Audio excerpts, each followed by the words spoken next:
amashimwe Imana iraganje Bujumbura, Imana iraganje Burundi, amachimeshi.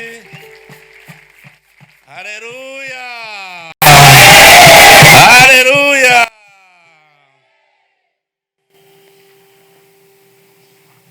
Nyene cyubahiro Mana mushobora vyose, wewe nyene urukundo, impuhwe n'ikigongwe, wewe waturinze imyaka yose Burundi bumaze, ukaba n'ubu ukiturinze muri iki gihe turiho dusozera umwaka wa 2024.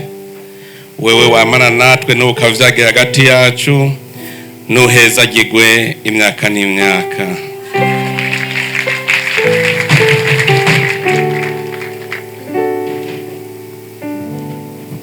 Mufate icyicaro gatoyi. Mwanyakubahwa mwese ndongozi mukoraniye ngaha,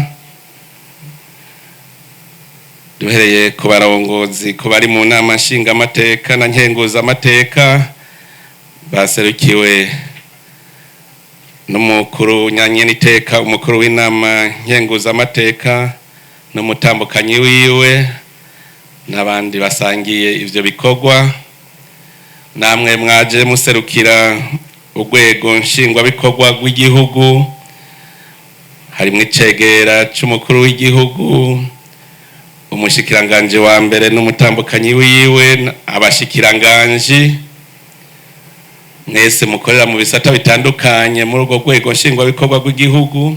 It is such an honor to be here.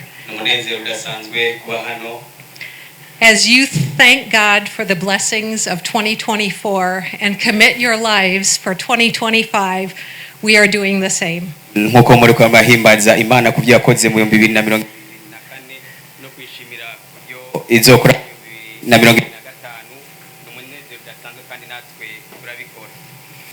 Thank you, Your Excellency. Thank you for this invitation. Thank you, thank you, thank you.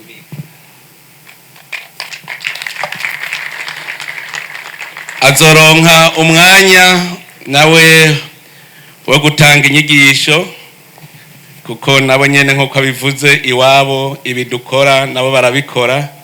Azoronka rero akaryo ko kubayagira.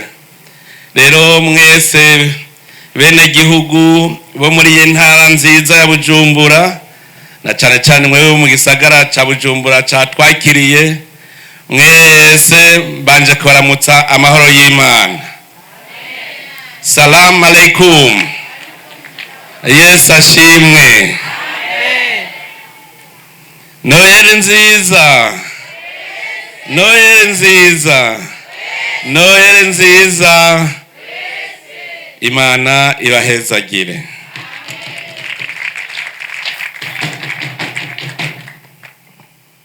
Nezerejwe no kuba kumwe namwe ngaha muri iki gisagara ca Bujumbura, kubona Imana yadufashije tugashikira uwo munsi kandi tukawushikira twese turi mu kanyamuneza, igihugu gitekanye.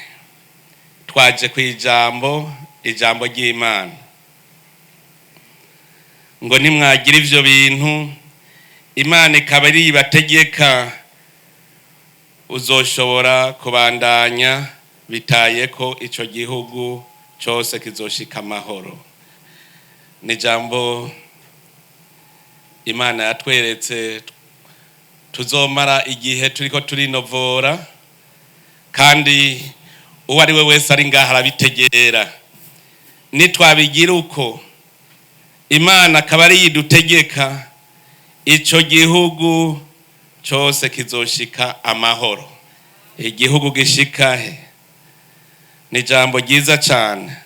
None rero Imana y'u Burundi rudasumbwa, itanga inka n'ibibondo, nihezagirwe. Nini nahazwe yoyo itirengagiza ibisabisho vyacu, ntidukure ko ubuntu bwayo. Bavukanye mwese, inshuti bagenzi, mwaje muvuye mu mihingo itandukanye, reka tubanze dushira amajwi hamwe dukengurukira Imana yacu yoyo idahengeshanya kutwereka ubuninahazwa bwayo uko bukeye uko bwije.